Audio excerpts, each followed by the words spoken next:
Soyez les bienvenus de notre paroisse invisible, traçons sur nous le signe de la croix, car c'est Dieu qui nous rassemble au nom du Père, du Fils et du Saint-Esprit. Amen.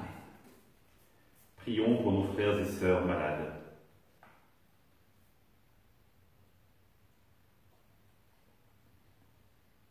Prions pour les soignants et tous ceux qui œuvrent pour le bien commun.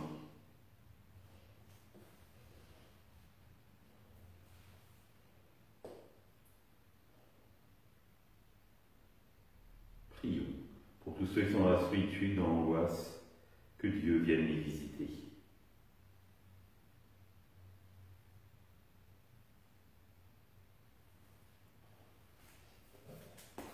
Pour attester notre communion, je vais maintenant allumer cette bougie au cierge pascal.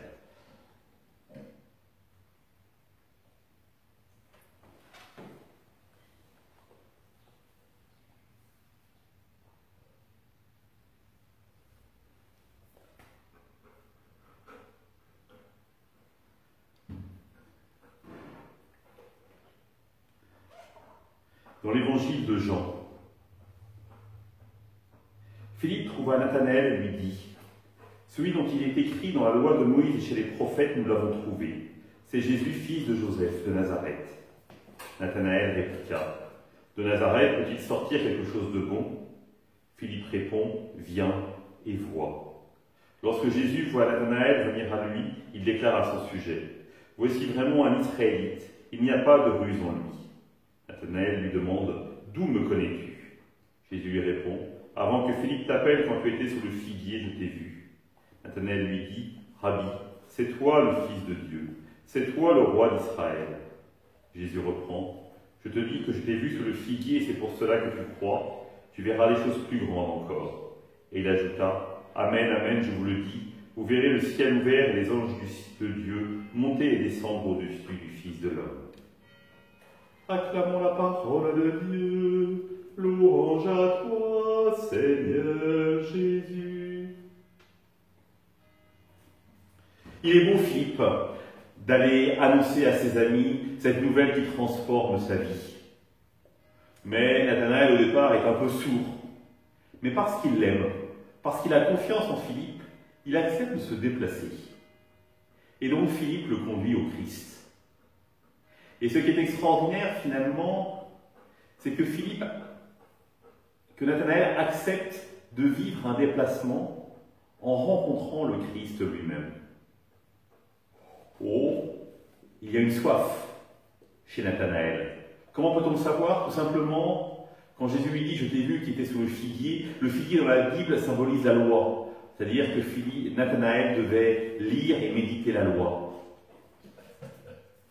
Et donc, il est en appétence, il cherche, parce qu'il ne trouve pas ce qu'il veut.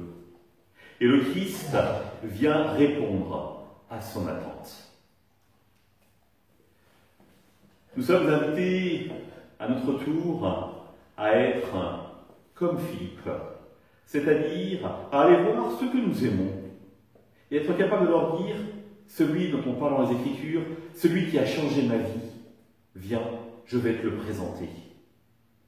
Viens et vois. Pas si simple de prononcer ces trois petits mots, viens et vois. Parce qu'on a peut-être peur de mettre notre amitié à l'épreuve, de se dire que l'autre nous dise « Oh, tu sais, moi, ça ne m'intéresse pas », et peut-être être blessé profondément, parce que ce qui nous fait vivre, comment un ami, cela peut-il ne pas l'intéresser? Oui, l'importance de prendre son courage à deux mains et d'amener la personne au Christ. Après, le reste ne nous appartient plus. C'est le Christ qui agit. C'est lui qui va toucher la personne.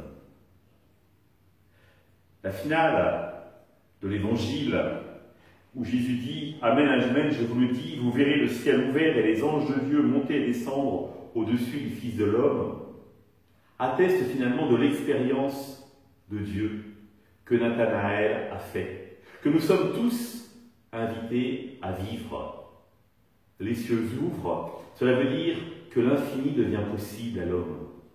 Le statut de créature dans lequel nous sommes entrés, de la mort avec ses limites, est dépassé par le Christ lui-même. Et nous sommes invités à ouvrir cette espérance finalement que la mort n'a pas le dernier mot et que la vie est toujours la plus forte. Alors, est-ce que ce n'est pas l'occasion de le dire, de l'annoncer, d'en témoigner? Viens et vois. Peut-être pouvons-nous donner ça comme guide dans la semaine et de nous dire à une personne cette semaine, je vais dire ces mots-là. Viens et vois. Ensemble, nous prions. Notre Père, qui es aux cieux, que ton nom soit sanctifié, que ton règne vienne, que ta volonté soit faite sur la terre comme au ciel. Donne-nous aujourd'hui notre pain de ce jour.